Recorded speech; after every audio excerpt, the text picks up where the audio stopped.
For 249 days, the most wanted man in the world vanished without a trace. Saddam Hussein had outsmarted satellite surveillance, avoided capture by 150,000 coalition troops, and slipped through the fingers of the world's most advanced intelligence agencies. Satellites found nothing.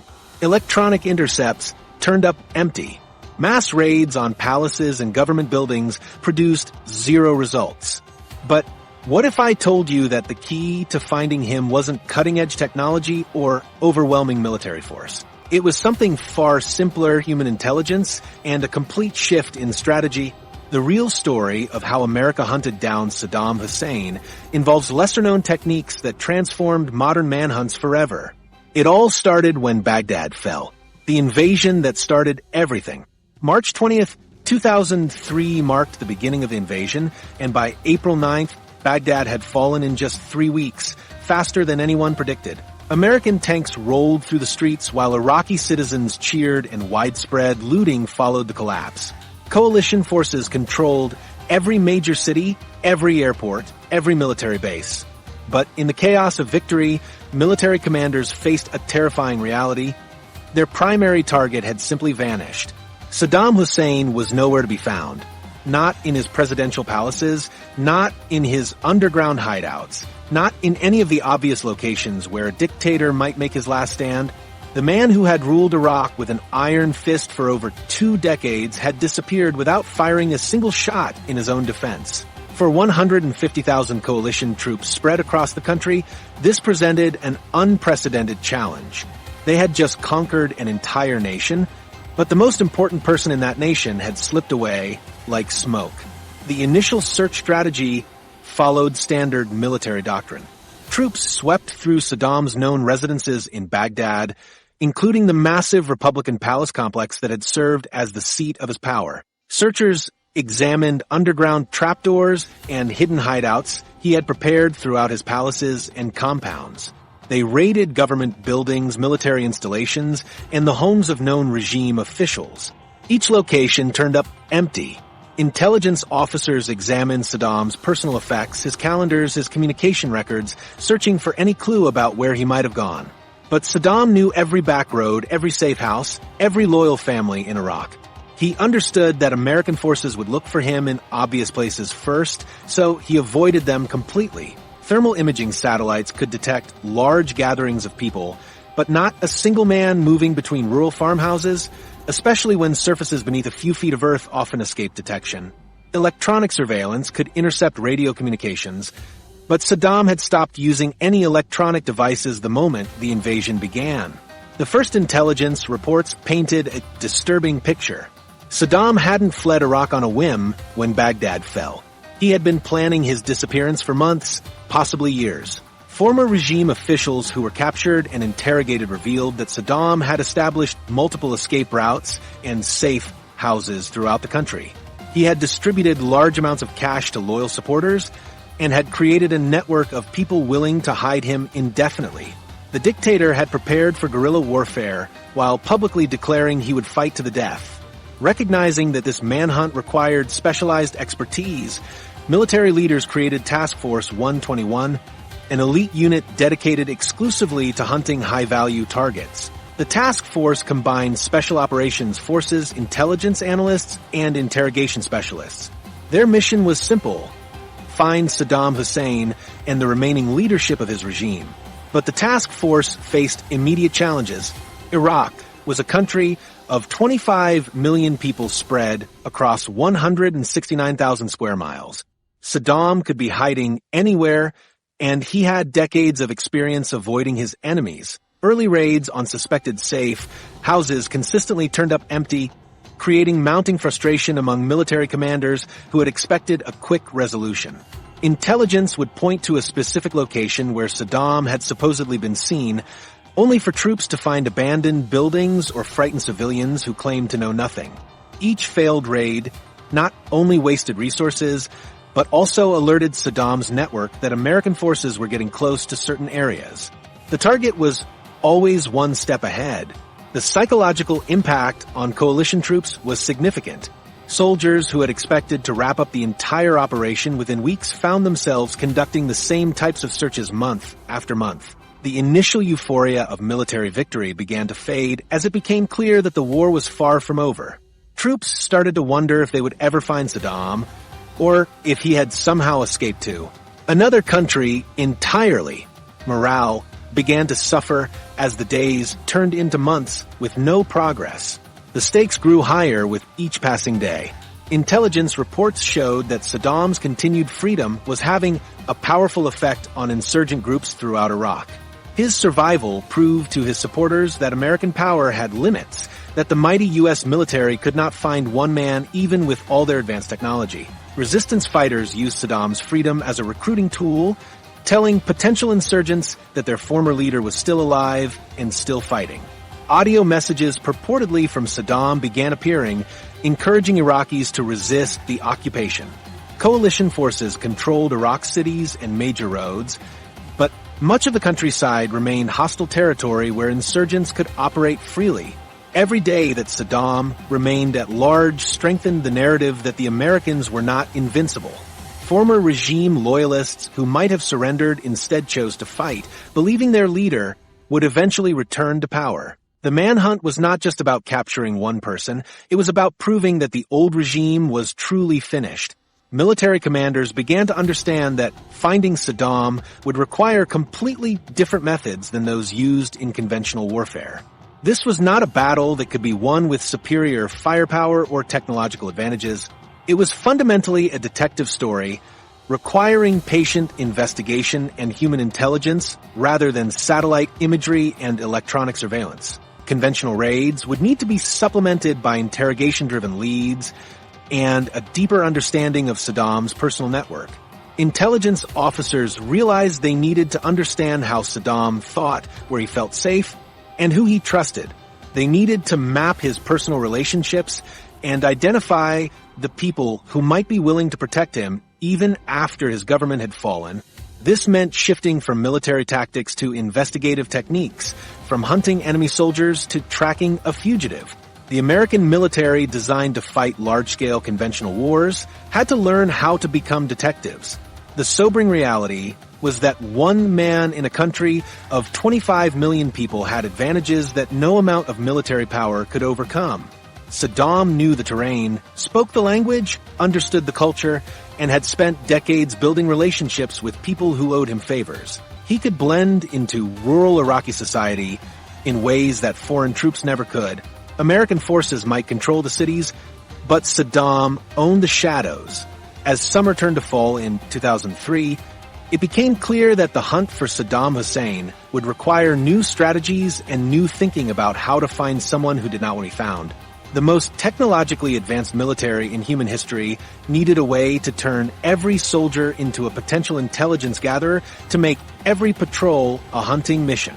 What they needed was a system that could help 150,000 troops recognize the faces they were looking for.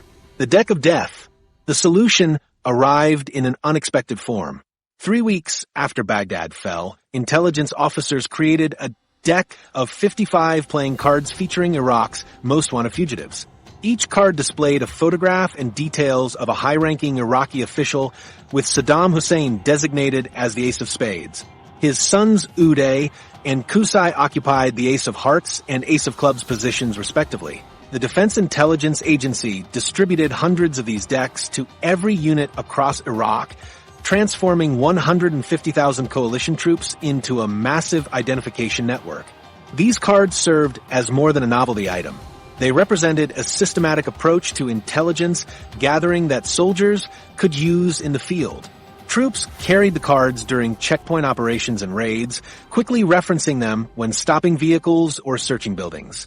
The system turned routine patrols into active hunting missions, giving every soldier the ability to recognize high-value targets during daily operations. The hierarchy within the deck followed a calculated structure that helped soldiers understand the importance of different captures. The remaining face cards featured key military commanders, intelligence chiefs, and regional governors.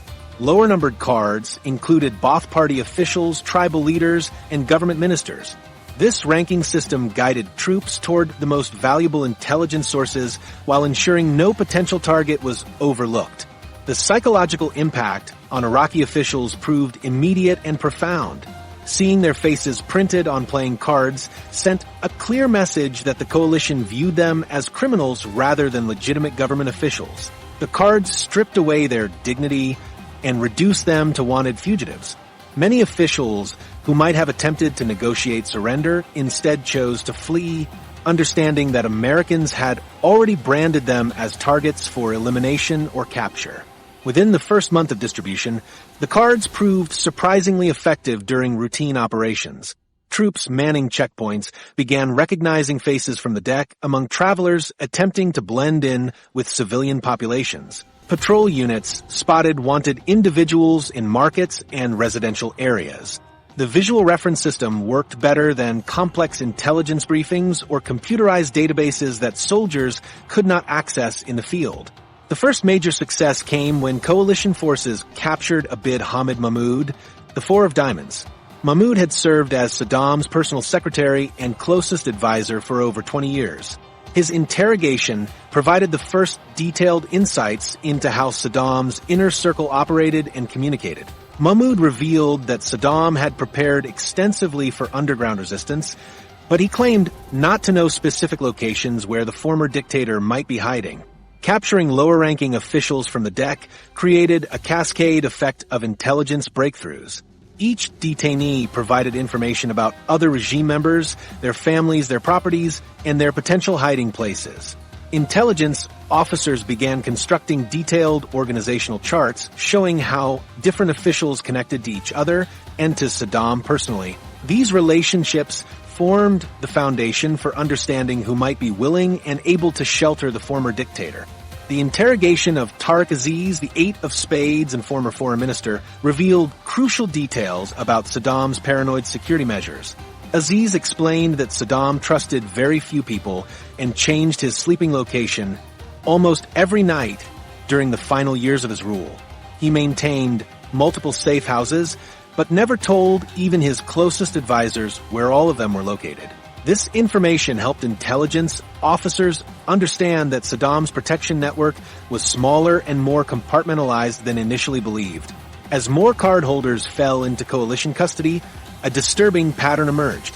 High-ranking officials possessed detailed knowledge about regime operations, financial networks, and political structures, but none could provide specific information about Saddam's current whereabouts. Many claimed they had not seen or communicated with Saddam since before the invasion began. This suggested that Saddam had deliberately isolated himself from his former government to avoid exactly this type of intelligence gathering. The capture of Mohammed Hamza al-Zubaydi, the Queen of Diamonds and former Deputy Prime Minister, illustrated the limitations of focusing solely on political figures. Despite his high rank within the regime, al-Zubaydi admitted during interrogation that he had no idea where Saddam might be hiding.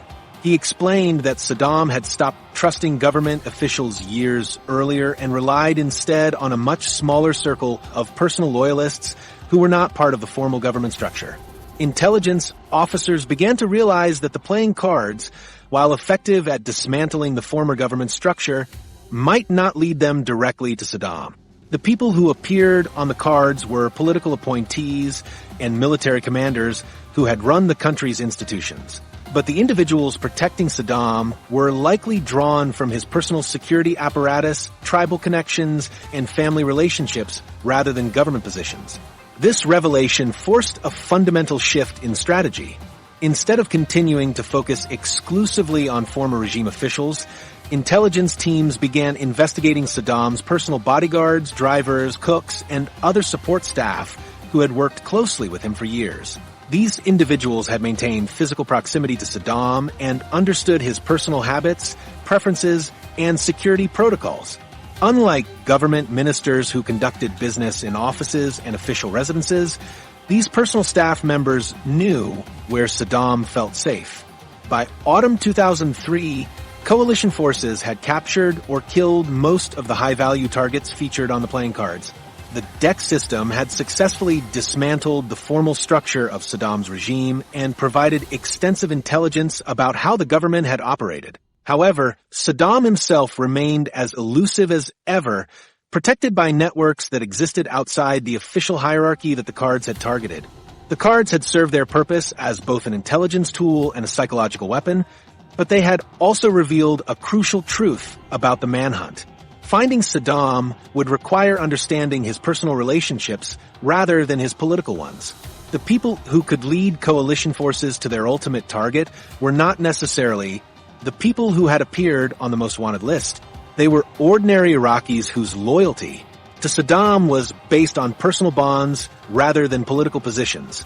Military commanders recognized they needed a different approach to reach these inner circles of protection. The formal government structure was gone, but Saddam's personal network remained intact and motivated to keep him hidden. Breaking through this wall of loyalty would require more than military pressure. Blood money and betrayal. The answer came in the form of cold, hard cash. July 2003 marked a turning point when the U.S. military made an unprecedented announcement that would change the entire dynamic of the Manhunt. They offered $25 million for information leading to the capture of Saddam Hussein, with an additional $15 million each for his son Zuday and Qusay. These bounties greatly exceeded previous rewards offered during the Cold War era, representing the annual income of thousands of Iraqi families. The announcement came with leaflets and posters featuring the 55 most wanted faces from the playing cards, including Saddam's photograph and contact information for coalition forces. These materials appeared on walls throughout Iraq within days. The response was immediate and overwhelming. Intelligence officers found themselves drowning in a flood of tips that arrived through phone calls, written messages, and personal visits to military bases.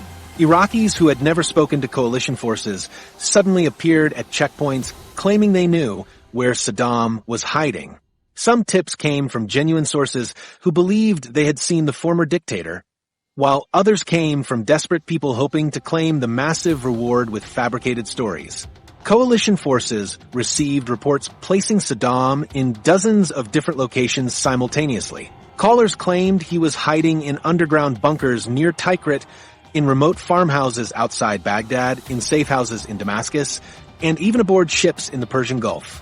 Intelligence officers had to develop systems for quickly evaluating the credibility of each tip while avoiding the trap of dismissing legitimate information. They created verification protocols that required multiple sources or physical evidence before authorizing military operations. The cultural implications of the bounty system created unexpected complications within Iraqi society. Traditional tribal culture emphasized loyalty to family and community leaders above personal gain. Accepting money from foreign occupiers in exchange for betraying fellow Iraqis violated deeply held social norms. Many Iraqis viewed informants as traitors regardless of their motivations. This cultural resistance meant that the people most likely to have genuine information about Saddam were also the least likely to come forward for financial rewards. The informants who did come forward faced enormous personal risks. Insurgent groups had declared that anyone cooperating with coalition forces would be executed as a traitor, and these threats of execution for collaboration were widespread throughout Iraq. Informants had to hide their activities from neighbors, friends, and even family members who might disapprove or report them to resistance fighters. Some informants demanded meetings in remote locations at night to avoid being seen. Others insisted on communicating only through intermediaries to protect their identities. Intelligence officers documented dozens of false leads that sent troops on exhausting operations across Iraq. One tip led to a massive raid on a complex of buildings near Fallujah where informants claimed Saddam was meeting with former military commanders. Soldiers surrounded the area and searched every structure, only to find frightened civilians who had no connection to the former regime. Another report sent special operations forces on a nighttime mission to a supposed safe house in Mosul, where they discovered an empty building that had been abandoned for months. The most frustrating false leads came from informants who seemed to possess legitimate insider knowledge, but provided information that led nowhere. One man accurately described the layout of one of Saddam's former palaces and knew the names of several bodyguards, convincing intelligence officers that he had genuine access. His tip led to a raid on a compound outside Ramadi where he claimed Saddam was hiding. The operation involved hundreds of soldiers and took place in broad daylight to prevent escape. The target location turned out to be occupied by an extended family with no connection to Saddam whatsoever.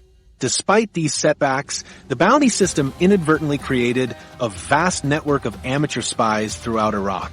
Ordinary citizens began paying closer attention to unusual activities in their neighborhoods, watching for suspicious movements or unfamiliar faces.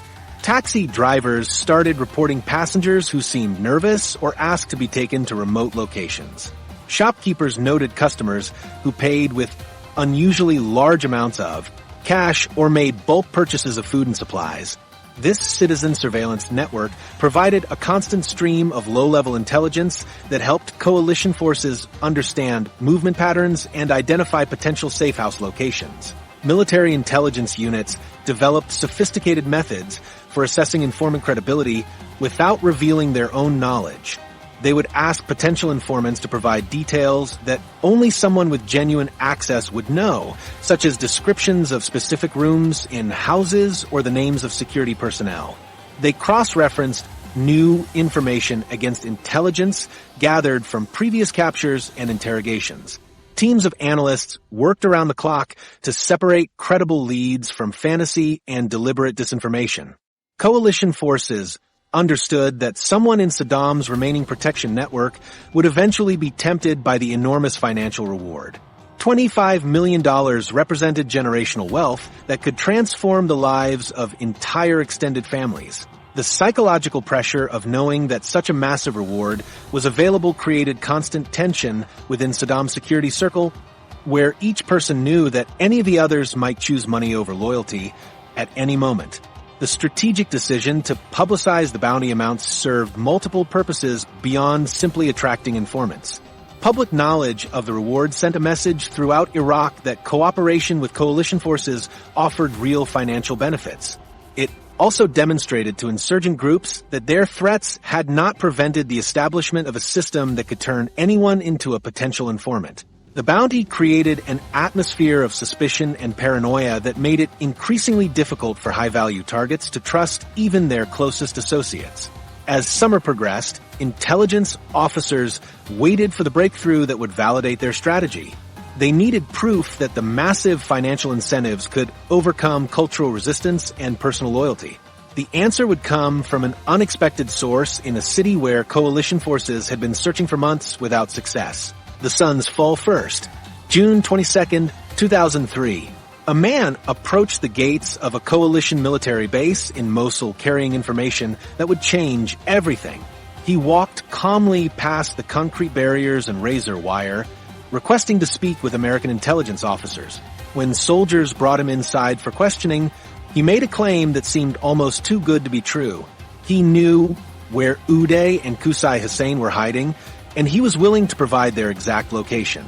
Intelligence officers who interviewed the informant had heard similar claims dozens of times before. False tips had become so common that many analysts automatically assumed new information was fabricated until proven otherwise. The man provided details about a large house in central Mosul, where he claimed the brothers had been staying for several weeks. He described their security arrangements, their daily routines, and even the types of weapons they carried.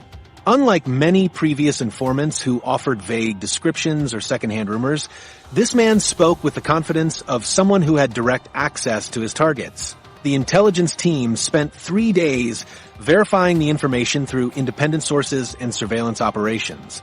They confirmed that the house existed at the location described and that unusual security activity had been observed in the area.